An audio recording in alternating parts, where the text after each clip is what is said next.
Merhaba sevgili seyircilerim, kanalıma, mutfağıma hoş geldiniz, sefalar getirdiniz. Şimdi bugün sizlere şöyle ıspanaklı, sarımsaklı, mantarlı, hem de tavuklu ve patatesli güzel bir ana yemek hazırlayacağım.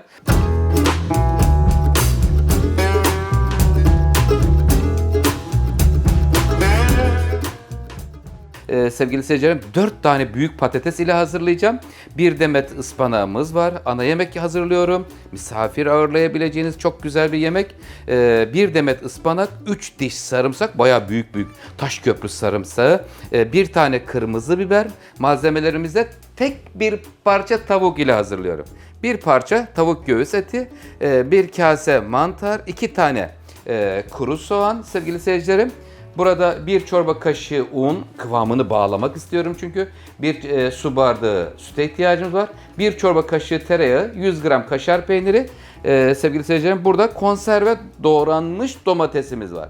Konserve domates olabilir ya da yazdan yaptığınız domateslerden de yararlanabilirsiniz. Veya onlar da yoksa B planımız vardır. Salça ile güzel bir sos hazırlayabilirsiniz. Bismillahirrahmanirrahim diyor ve hemen önce patatesleri pişireceğim. Patatesler iki yöntem üzerinden pişirilebilir kıymetli seyircilerim. İsterseniz yağda kızartabilirsiniz veya fırında pişirebilirsiniz. İkisi de uygundur. Ben burada alternatif olsun diye iki seçeneği de sunmak istiyorum ama ben bugün fırında pişireceğim.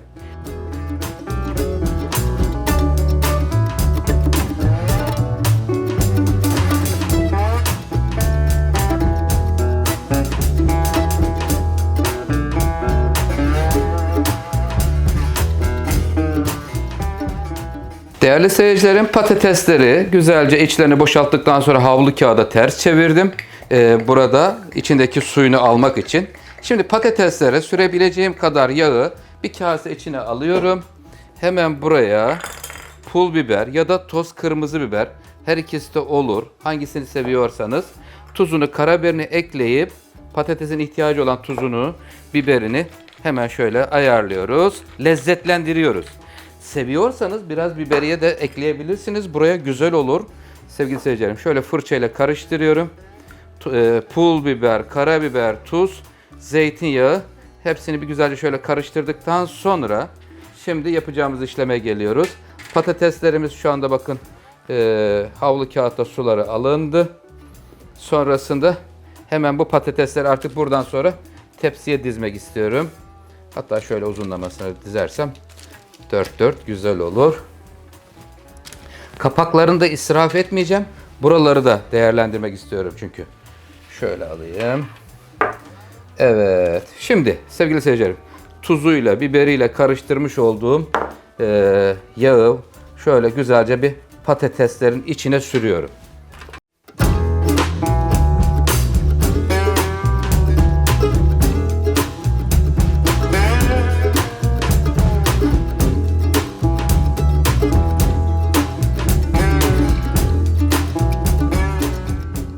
Değerli seyircilerim, patateslerimiz çok güzel oldu. Bakın şu güzelliğe bakın, görüyor musunuz?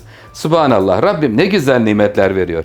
Evet, şimdi güzel sosladık. Fırın yolculuğu olacak. 8 kişilik bu yapmış olduğum her bir parçası bir kişiye yeter. Yanında pilav da olabilir. Diğer yiyecekler de olduğu zaman güzel olur. Bakın içinden çıkan parçaları da israf etmedim. Onları da değerlendirdim. Fırınımızın orta katın bir altına gönderiyorum sevgili seyircilerim. 190 derecelik ısıtılmış fırın alt üst ayarda. İki yöntemden bahsetmiştim. İsterseniz fırında pişirebilirsiniz, isterseniz yağda kızartabilirsiniz diye. Çünkü içini doldurunca bir kaşarı erimesi için fırını çalıştıracağım ya. O arada o da pişmiş olsun. Öncelikle tercihimi fırında pişirmeden yana kullandım. Geçiyorum iç harca.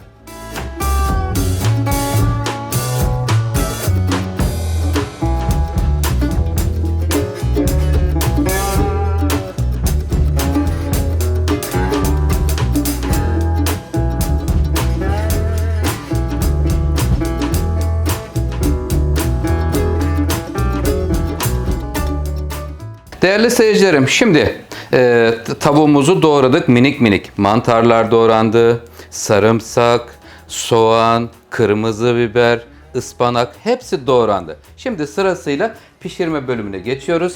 Tavamızın içine zeytinyağı veya çiçek yağı hangisi varsa, hangisine imkanınız müsaitse ondan dökebilirsiniz. Şöyle yarım çay bardağı kadar döküyoruz. Döktükten hemen sonra öncelikle soğan ve sarımsak gelecek burada. Lezzet kaynağı. Çünkü onların bir öncelikle bir lezzetlendirilmesi gerekiyor. İkisinin birleşmesiyle yemeklerimiz çok lezzetli hale gelir sevgili seyircilerim. 2 dakika şöyle soğan sarımsağı çevirdikten sonra mantar, biber, tavuklar hepsi tavanın içine alınacak. Geniş bir tava, tencere, Allah ne verdiyse, imkanınız hangisine müsaitse ondan yararlanabilirsiniz sevgili seyircilerim. Şimdi soğanların hemen yumuşaması için tuzunu da ilave ediyorum. 1 tatlı kaşığı. Sonra tuz kontrolü yapacağız. Ama hem lezzetlendiriyor hem çabucak yumuşatıyor soğanı bu yöntem ile. 2 dakika kavuruyorum burayı böyle.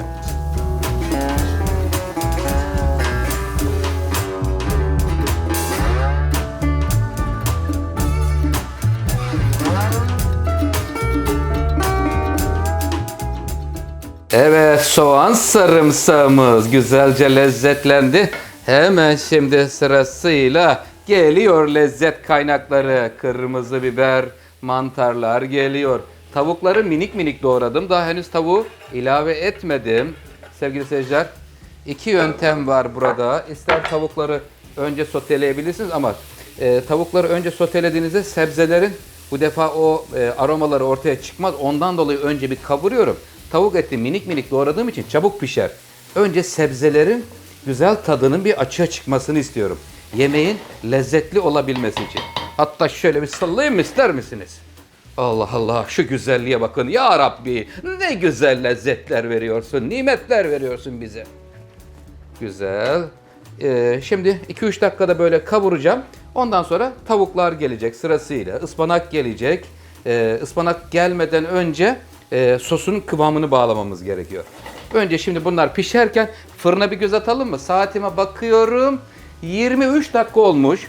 Sevgili seyircilerim, bakın şu güzelliğe bakın. Allah'ım, fırında pişiyorlar. Sevgiyle pişiyorlar. Çekeyim biraz daha geriye, böyle güzel görünüyorum. Biraz çekeyim hemen. Şuradan bir peçete alayım yanıma. Fırındaki görüntüyü de sizlerle paylaşmak istiyorum. Sevgili seyircilerim, bakın gördünüz mü? 23 dakika oldu. 190 derece, 200 derece arasında patatesler yumuşayıncaya kadar öncelikle pişiriyoruz.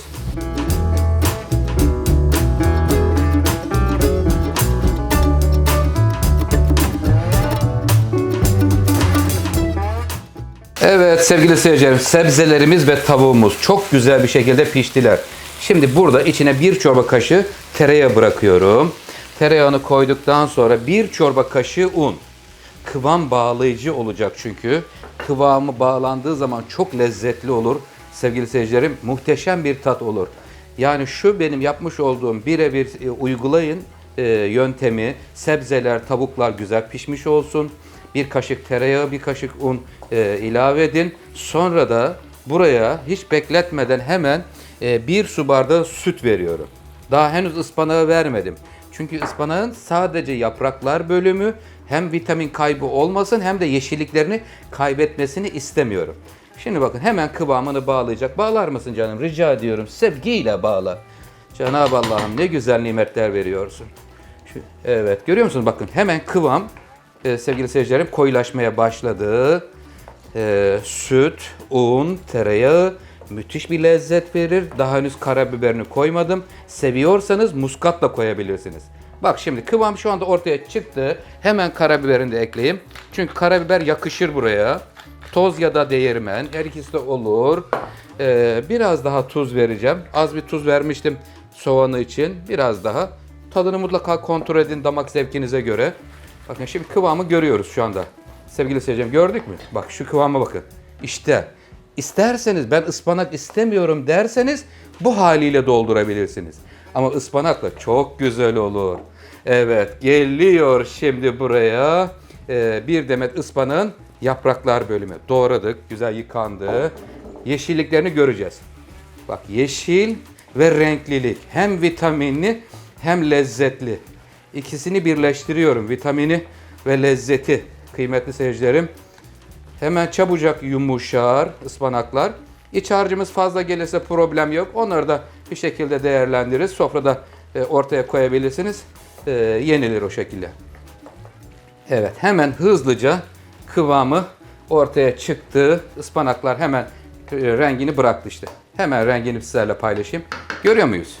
Sevgili seyircilerim, ne kadar güzel oldu. Ocağımızın ateşini şimdi hemen kapatacağım. Patateslerimiz pişti. Ne kadar sürede? Tam yarım saatte. 190-200 derece arasında yarım saatte pişti patatesler. Ama siz yine de kontrol edin. Bazı patatesler çok sert oluyor. Fırından alıyorum ve doldurma bölümüne geçiyoruz. İçlerini doldurup bir kez daha fırın yolculuğu olacak. Fırına gidecek. Sevgili seyircilerim, kontrol edeyim. Yumuşamışlar. Gayet de güzel olmuşlar. Şimdi doldurma bölümü.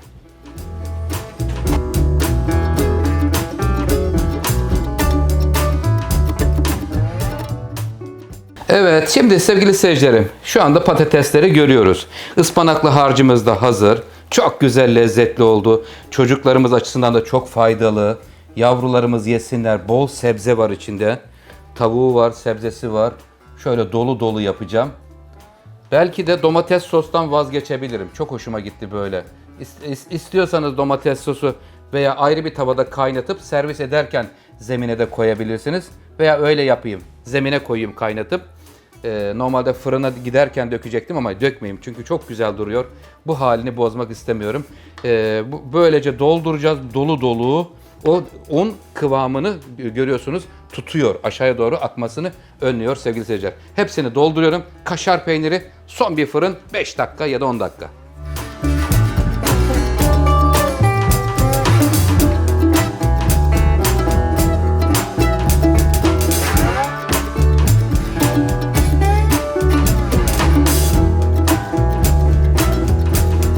Sevgili seyircilerim, ana yemeğimiz içi dolduruldu. Bakın tüm açıdan şöyle sizlerle paylaşmak istiyorum. Üzerine kaşar peynirini de koydum. Bir fırına göndereceğiz 180 derecede. Kaşar peynirleri erinceye kadar. 5 ile 10 dakika arasında değişir. Kapaklar iyice kızarsın da hem de güzel olur. İç harcımızdan birazcık arttı. Demek ki şu anda 8 kişilik 5 patates kullanmış olsaydım 10 kişiye yetecek iç harcımız da çıkmış oldu böylelikle. 10 kişiye yetecek güzel bir iç harcı oldu. Hadi bakalım canım, sevgiyle yine bir fırın yolculuğu, sonra servis vakti. Domates sosu ister koyabilirsiniz, ister koymayabilirsiniz. Ben kaynatıp zeminine servis ederken tabağına dökeceğim.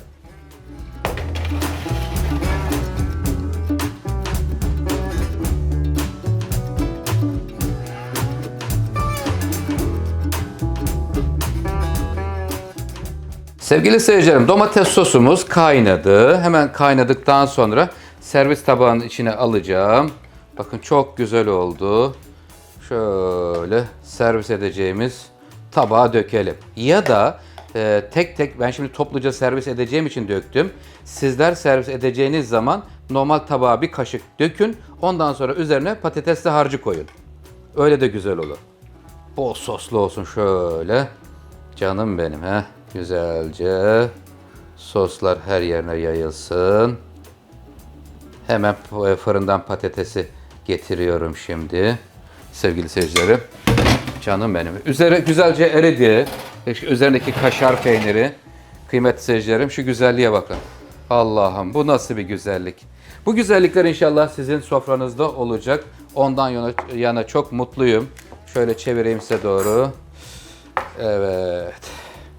Görüyor muyuz? Şu güzelliğe bakın. Evet, şimdi hemen pişirmiş olduğumuz patatesleri tavuklarla birlikte piştiler. Servis tabağına alıyorum. Hem görseli güzel sevgili seyircilerim, hem de güzel böyle lezzetli bir patates, tavuk şöleni ortaya çıkmış oldu. Şunları da hemen şöyle şuraya bırakalım. Ortaya. Ya Rabbi, sana ne kadar şükretsek, ne kadar hamd etsek azdır. Bu güzellikleri bizlere nasip ettin ya Rabbi. Şimdi şuradaki patatesleri de sevgili seyirciler, isterseniz şöyle üzerine de bırakabilirsiniz. İster böyle bırakın, isterseniz şöyle yanlarına bırakabilirsiniz. Şöyle yanlarında da güzel dururlar. Aralarını açıyorum. Güzel. Ellerim yanıyor ama yapacak bir şey yok. Bizim mesleğin zorluklarıdır. Aynı zamanda güzellikleridir de. Evet efendim. Şimdi ana yemeğimiz servise hazır hale geldi sevgili seyircilerim. Evet efendim. Bu güzellikleri sizler hak ediyorsunuz. Ben elimden geldiğince en lezzetli, en güzel yemekleri hazırlamaya çalışıyorum. Kanalıma abone olup bana destek olan dostlarıma kucak dolusu selamlar, sevgiler gönderiyorum. Sofranız bereketli olsun inşallah. Kalın sağlıcakla.